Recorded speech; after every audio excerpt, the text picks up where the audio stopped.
which started with the overthrow of a government trying to maintain neutrality. And the United States helped put in power extreme nationalists in Ukraine who broke the neutrality policy, demanded NATO membership as soon as possible, and welcomed billions of dollars of arms shipments from the United States, starting in 2014. So this war, going into its 9th year, came from a direct collision between two nuclear superpowers. How stupid is this? I can't even use polite language because the people in the United States government that have provoked this, these neoconservatives who have been in power for more than 30 years, are putting the entire world in danger. And of course, the media is completely dominated by the US and UK, English language media, I should say. And it tells one story, the bravado US-led narrative. It doesn't tell any of the facts, gives none of the background. And by the way, the United States learned its tricks from Britain, which has certainly been the most violent country in history over the last 2.5 centuries, fighting in almost every place in the world. Now Britain can't manage anything. It can't even keep its clinics open anymore. But it still loves war as long as it's someone else's war. So Britain is the great propagandist of this war. And the English media tell the story. Putin invaded, no reason, no provocation, February 2022. It's all Russia's evil, without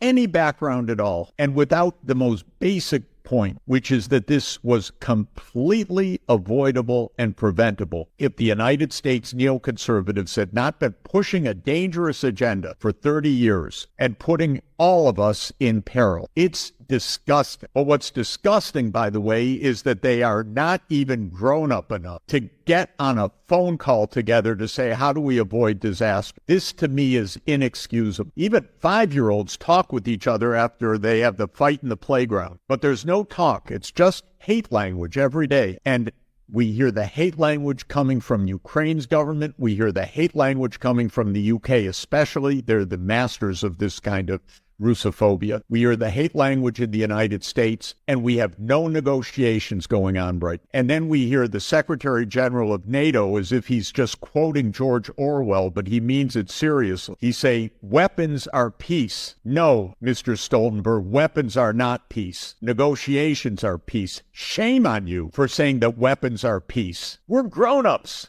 Talk like grown-ups. We want to stay alive. We don't want a nuclear war. We don't trust you, because if you want trust, then talk to the other side. Understand politics. Understand, like Clausewitz knew 2 centuries ago, war is a continuation of politics with other means. It means that politics in the normal sense was not pursued properly, so that politics now is by killing people and destroying Ukraine. Politics is to separate the two superpowers, to stop the neoconservative illusion of a unipolar U.S. world. We don't want a hegemon, whether it's the U.S. or any other country. We want a multipolar world. We don't want a world of military alliances that's going to get us into World War III the same way that it got us into World War I, and we've never gotten out of that. Stop these divisions of the world between our side and your side, and talk with each other, and especially keep the military powers away from each other, because the President of the United States should be the first to say NATO will not enlarge to Ukraine. We don't want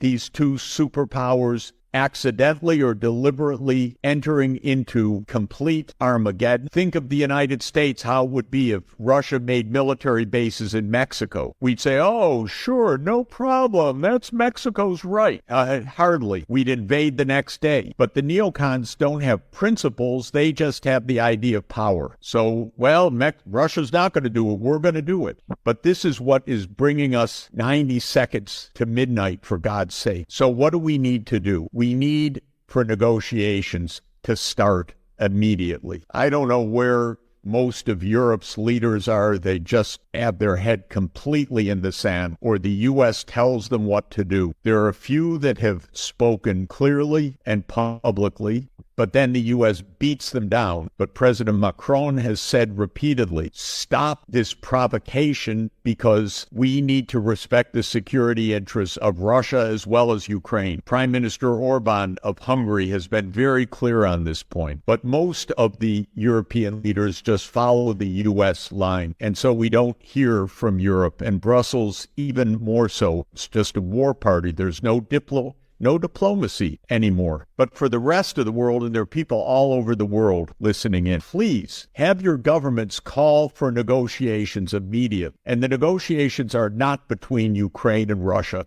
This is a war between the United States and Russia. It's being fought by Ukrainians who are trapped in the middle of this disaster, by leaders who somehow were told by the United States, oh, be with us, we'll keep you safe, just like the U.S. kept the Vietnamese safe. Just like the U.S. kept the Afghanis safe. Come on. This is time for honesty and being grown up. Ukraine is not being helped at all by this. Ukraine's being destroyed by this proxy. But have your governments call for immediate negotiation between the United States and Russia to stop a war that is endangering the entire planet. And it's obvious the first term of an agreement is Russia goes home and the United States stops NATO enlargement. This is the basis of peace. That Ukraine is neutral and both sides of both these nuclear superpowers back off. Neither fills the vacuum of the other. Of course, there are specific issues inside that need now to be settled. We once had the Minsk II agreements, and they were aimed at settling peacefully the conflict in the Donbass. But we even heard from former Chancellor Merkel, we didn't really mean that. We weren't really going to guarantee that. That was bad faith. That was to give Ukraine time to arm. She actually said that a couple of weeks ago. We had agreement for peace. But was it a fake by the U.S. and Ukraine and Germany to rearm? Or was it real? We need something real this time, not something fake. And similarly with Crimea, what Yanukovych was proposing was a long-term lease arrangement for Russia and Ukraine in Crimea, because after all, Russia's had its naval fleet in Sevastopol since 1783. And then every day now Zelensky says, we're going to chase them out of Crimea. Yeah, over all of our dead bodies. Let's stop this nonsense, this childishness. The whole world's survival is at stake. And this rhetoric is so reckless of these leaders, these so-called leaders, these politicians who think that with bravado, that they can say anything. But what they're doing is driving us closer to nuclear war. So we need compromises like the Minsk agreement, like a long-term arrangement for Crimea, and especially for the two nuclear superpowers to back off and stop this reckless NATO enlargement, which was a lie from the beginning, a violation of agreements made to President Gorbachev all the way back in 1990, and hopelessly provocative and dangerous. And that is the key to getting a world back to some protection and some hope for survival. So thank you very much. We need your voices.